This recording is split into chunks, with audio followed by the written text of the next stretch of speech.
if you can read. It says Los Spurs. It's like Loteria. If you guys have heard of it. I got it on eBay. It's vintage. It's fine. Whatever. Today's episode, I'm going to be discussing the first week of the NBA. So glad to have basketball back. I have something to do with my life, finally. So the games that I will be discussing were games that took place between Tuesday of last week, which was the 19th, and Saturday. Today is Sunday. I'm going to be uploading this on Monday. So Sunday's games will be discussed next weekend, if at all. So let's get started with the first game that took place, with a season opener, which was the Bucks versus the Nets, which I actually watched in Brooklyn, like down the street from Barclays Center. And it was a good game. Milwaukee looks really good. I was concerned about how their defense would look without PJ Tucker, but it was incredible. I mean, Giannis is a great defender. I really love their style of play. I think they were very motivated. How do I put this? They played in a way that makes it seem like they didn't win a championship last year. Like, they looked really hungry. Like, they looked like they wanted to win this really badly. Not that I would expect anything less from a championship level team, but they just looked like they really wanted it. And the Nets looked awkward. They looked clunky. The fit was off. But if I was a Nets fan, I wouldn't be too concerned about it. I just think it's a matter of getting chemistry. This whole Kyrie thing, I think, has really messed them up. But overall, I think they put up a good fight, and they have like some really promising pieces. Like, Mills played very well. I've heard that Aldridge is also playing well, so I wouldn't be too concerned right now. We just need to see how this Kyrie situation sorts itself out. And then one more thing on the Bucks side, too many Thanasis minutes. I was concerned by how many minutes Thanasis was playing. Also, the Bucks did not have Portis or DiVincenzo. Is that it? They didn't have Portis and DiVincenzo, but they still managed to look really good. Great game, exciting to watch, kind of clunky. The next game that was on that day is the Golden State Warriors versus the Lakers. And I think it's a similar situation. I have more to say about this once I discuss their other game, that was against the Suns. But I think it was like a similar situation where with the Nets, where they have so many new pieces that their offense was just... I guess their general gameplay was just a little awkward to watch. It was clunky. You could tell that the chemistry wasn't there. As a Lakers fan, I would be more concerned about them working together than I would be as a Nets fan, because things have gone down since then. But on this game, I think that Jordan Poole looked great. It was a bad game for Steph Curry, but the bench really stepped up. I'm not too concerned about Russ, because this happens with Russ every season, where the first 2 months he just plays like garbage, and then you find out in December that he actually had a sprained rib that whole time and he didn't want to tell anybody. But whatever, I'm not concerned about Russ right now. I do have some concerns about the Lakers, which I'll address once I start talking about the Suns game. Then I also watched the Nuggets at the Suns games. Nuggets looked good. I think with their nearly complete guard rotation, you definitely see a difference than when you did during the Suns series, when they have more production from PJ Dozier, from Monte Morris, from Will Barton. Will Barton, who played great this game. It was overall a bad game for the Suns in terms of shooting, but I think that was partially just a bad game for a lot of their prime guys. So Booker wasn't playing great, Paul wasn't playing great, and neither was Ayton. But I also think that there has been a step up in defense in the Suns' level of play, which is really good, because they're not a really great defensive team, and I think Aaron Gordon has really added a lot to that. A game that I did not watch in real time, but I did watch a few minutes ago, I watched half of the game, was the Mavericks at Hawks. Man, DeAndre Hunter had Luka Doncic in jail, in prison, solitary confinement, 30 to life, done. I mean, his defense was incredible, and there was a point in the third quarter where he had his second foul, and I was like, this man was guarding Luka Doncic for almost three full quarters, and this is only his second foul. He was doing such an amazing job. He had locked up Luka. And this is the problem with the Mavericks, is if you lock up Luka, if you encounter a really good defensive team that can figure out Luka's gameplay and really find a way to debilitate him, you're done. It's over. I wouldn't be too concerned about this game. If I was a Mavericks fan, I would be concerned about Kristaps Porzingis. I am concerned about Kristaps Porzingis always. He's it's bad. It doesn't look good. I don't know why this organization is pulling a 76ers where they're like, "Oh, we have two like all-stars cuz Kristaps Porzingis is not really an all-star anymore. But we have two all-stars, like let's keep them together cuz this has to turn out well eventually." I just really think they need to make some moves around there. On the bright side, Jalen Brunson looked really good. Luka made some improvements defensively, which was one of his weaknesses last year. Well, not only are the Atlanta Hawks just a more talented team than the Dallas Mavericks, they're also much more well coached. And at the end of the day, it was just Jason Kidd getting out coached by Nate McMillan. His rotations were a lot better. And I also think that if this team stays healthy, if the Atlanta Hawks stay healthy, they are definitely a team to beat in the East, and I don't want to encounter them as a Heat fan in the playoffs because, they have just so much. Clint Capella played a good game. Trae Young is obviously insane. Cam Reddish looks like he's having a breakout year, and DeAndre Hunter being a really great defensive and, not bad for production offensively either. It's scary. It's scary what they can do, and they shut down Luka and then messed up the entire Dallas Mavericks offense. And now, I don't know if these are going to be in chronological order because my notes are not in chronological order. Also, my notes fully written down on a notebook. So, a game that I've been really wanting to talk about is the Bucks versus Heat. And yes, I know they had injuries. Drew was out, Bobby Portis was out, Dante DiVincenzo was out. It's fine. But we got shooters. We blew them out, okay? Where to begin? Kyle Lowry just changes the Heat's offense to, infinity level. The way he pushes the pace, the way he creates offense for other players, the way that he really facilitates Bam being a better offensive player. Incredible. Bam locked down Giannis. He stopped. He is the Giannis stopper. I don't know where this energy was during our embarrassing sweep last year, but Jesus, this man just completely shut down Giannis. Tyler Herro, he's back. Baby Goat's back. He did a great job off the bench. He's just one of those players that he's going to need to come off the bench most of his career. I think he plays well when he's in that role. Duncan didn't have a great game, but we have shooters. We have shooters on this team. I like this team. They're a very tough team. You could tell that everybody just bought in.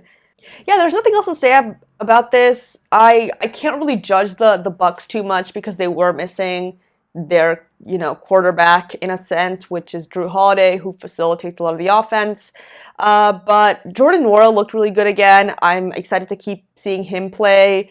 But I'm happy. The Heat look really scary. Next, we have the Clippers at the Warriors. And there's not much to say about this other than I just don't think Steph Curry's real. I think he's just not real. It's crazy. 25 points in one quarter with no misses. Are you kidding me?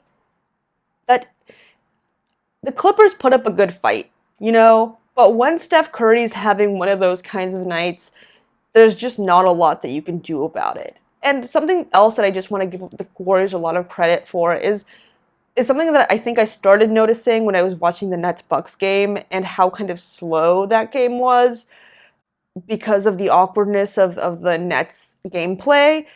But everybody on the Warriors is just constantly moving, always switching, always looking for a good shot, always looking for the right person to pass to. And I just think it's such exciting basketball because you have to really keep your eyes glued to the screen to make sure that you don't miss anything. Because you blink and you could literally miss a great pass or, I don't know. It's just insane.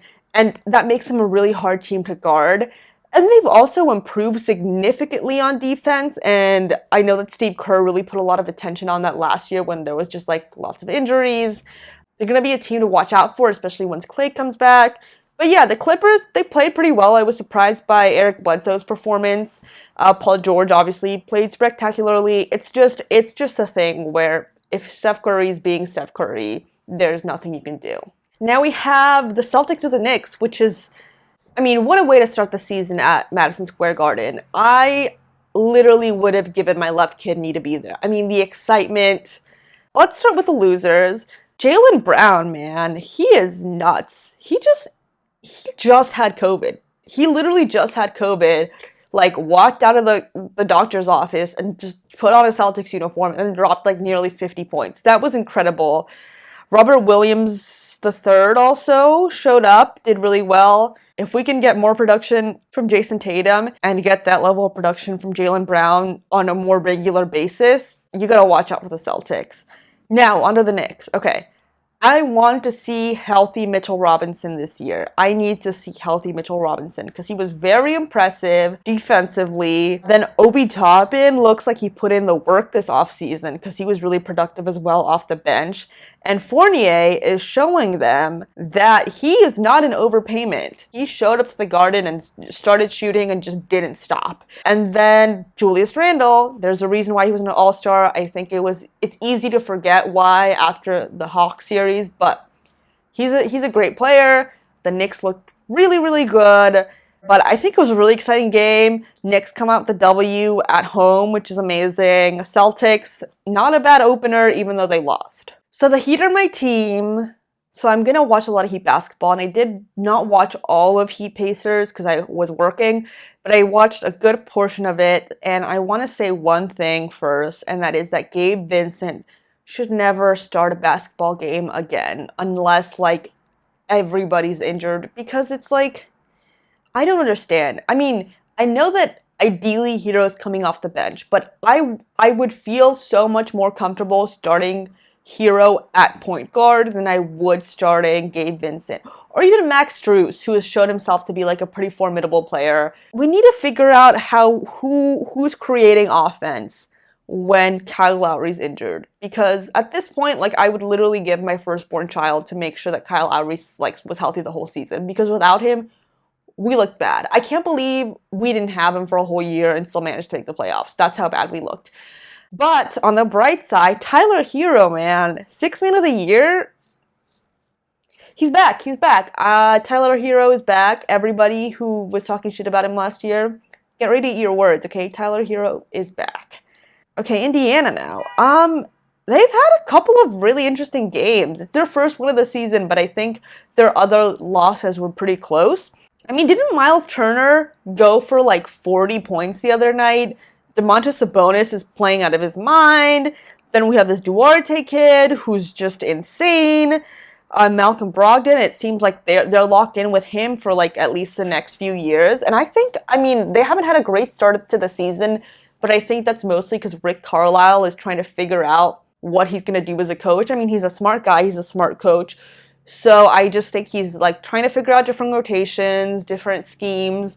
And they look good. Like, I like watching them play, and I think there's something cooking in Indiana, and I think they're gonna get better. So, Suns and Lakers. Let's talk about it. Let's talk about Suns and Lakers. Ooh, man. Shooting is a problem. Shooting is a problem for the Lakers, which we knew was gonna be a problem, but it is a problem. Whew, okay, where to begin? There was, I guess, we should address the tea, the drama, this piping hot gossip of what happened between Anthony Davis and Dwight Howard. I guess, I don't know, I wasn't there. It was still a very awkward offense with them, and I was looking at the box scores, and Anthony Davis, LeBron James, and Russell Westbrook on paper, all three of them played really well. But this is something that people have been talking about for a while, is like who's playing off the ball, who's doing the ball handling, who's creating offense for others, because that was the problem, is nobody else was getting shots really except for the shots that AD, LeBron, and Russ created for themselves. Again, I mean, there is a concern. There is a concern about chemistry, that something needs to be fixed here, and I think it goes beyond just like letting them play together for a while and figuring it out. I'm a little bit concerned about the Lakers, and I just realized that like I didn't write anything about the Suns except that Chris Paul had 23 points, 5 rebounds, and 14 assists.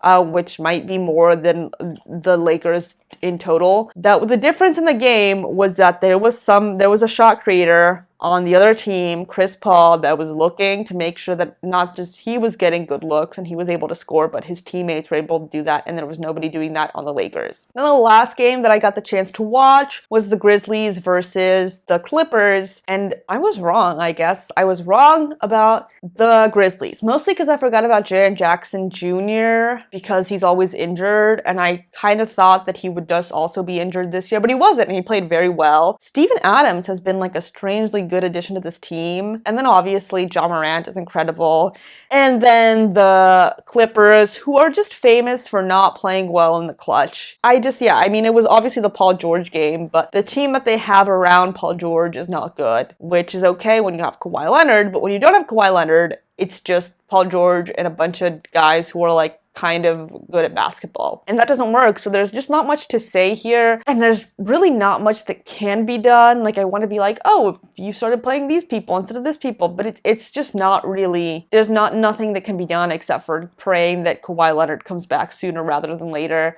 It's going to be rough to be a Clippers fan. But when isn't it rough to be a Clippers fan? So now I'm going to cover the teams whose, I didn't get to watch their games that closely, or I did watch the games but didn't really have anything of note to say. So let's start with the 76ers, which is a team that I'm not going to say much about until the Ben Simmons situation is settled, because either they're going to come back and play or they're going to get something in return for them. So I don't think it's fair to judge them in the state.